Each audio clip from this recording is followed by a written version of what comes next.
All right, what's going on, everybody? So, for a while now, we have been hearing rumors about the PS4.5, and every week that's passed by, we've gotten more details, more rumors, and more confirmations that this actually is a real thing.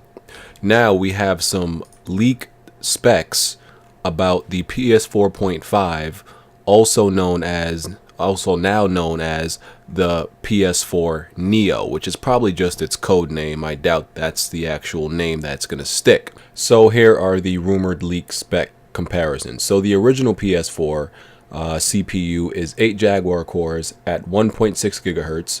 The Neo will be 8 Jaguar cores at 2.1 gigahertz.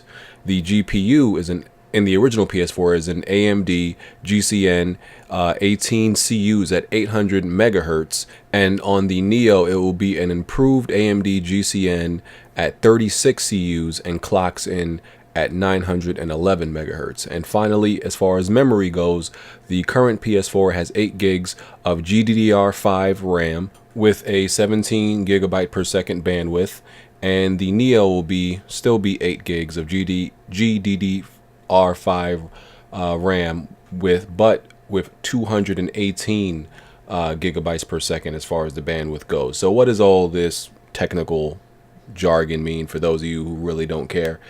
Pretty much what it means, if this ends up being true, and right now it does seem like the PS4.5 is very real, it means that probably the 4K streaming, obviously not no 4K gaming, and most importantly than the possible 4K streaming of videos, potentially better performing games because of these improved specifications, a more powerful machine.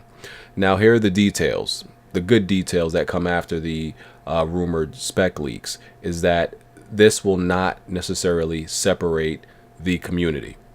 The article says the new specs mean that there will be two types of PS4 games available: those that can run on any PS4 and those that take advantage of the newer console's power.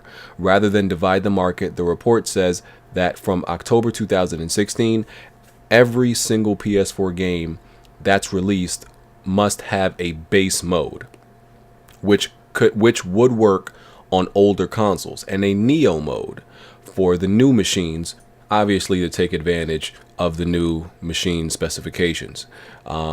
But it also says that developers would not be able to make Neo only games, so they cannot make games that are only for the improved PS4.5.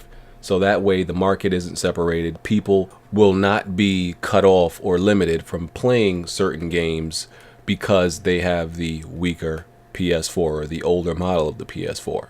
It also says the Neo wouldn't replace the current PS4 but exist alongside of it in the same environment. And finally, as far as older games go, it is up to the developer if they want to go back and patch their games to have a Neo mode to take advantage of the new specifications.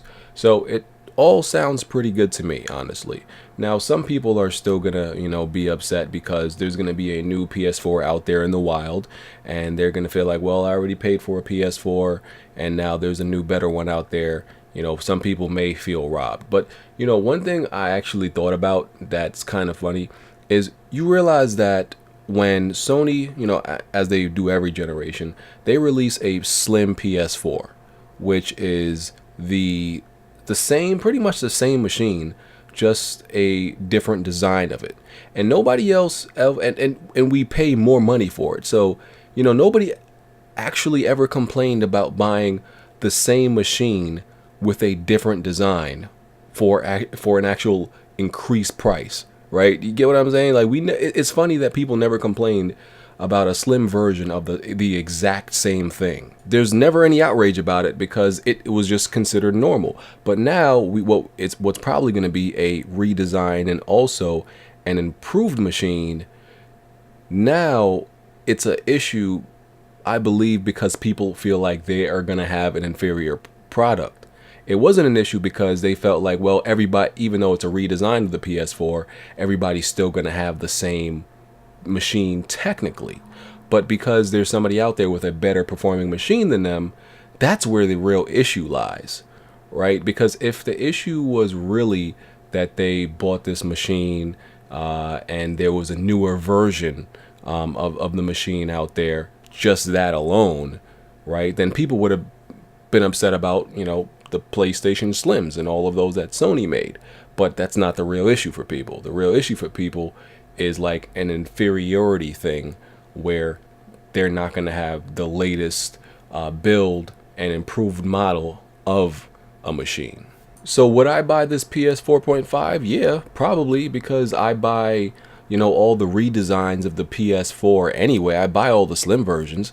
So to me, this is practically the same thing, except I'm not only getting a redesign of the console, I'm getting a improved redesigned console. And I'm a PC gamer also. So upgrading is something that only comes natural to me. I mean, as long as I've been PC gaming, I've upgraded every single year. So this is not anything out of the norm for me, actually. Now, based on these specs, will this make a huge difference? No, but it will make enough of a difference that it could possibly make a game that has an unstable frame rate, into a locked or more stable frame rate. And to me, that is worth it. If these specs can, maybe make a game that drops down to 25 frames, a game that's 30 frames drops down to 25 frames sometimes, into a game that stays at 30, then that's worth it. If it can make a game that's 60, and sometimes drop down to 50, and keep it locked at 60 more often, then yeah, I think that's worth it. That's definitely worth a more smooth experience. So it's not going to be a huge difference, but it will be significant. And obviously, what's happening with this PS 4.5 and this Xbox, this improved Xbox, which I believe will also eventually come. The PS 4.5 seems a lot sooner. This is obviously unprecedented as far as consoles go, the history of consoles. So this is an event that will, probably change the gaming industry as we know it. So yeah, let me know what y'all think about this. I'm out of here. Peace. I can imagine all the Matrix Neo memes that are going to be running rampant tomorrow, probably. You know how people on the internet are. They waste no time. It's going to be a whole bunch of Neo Matrix references.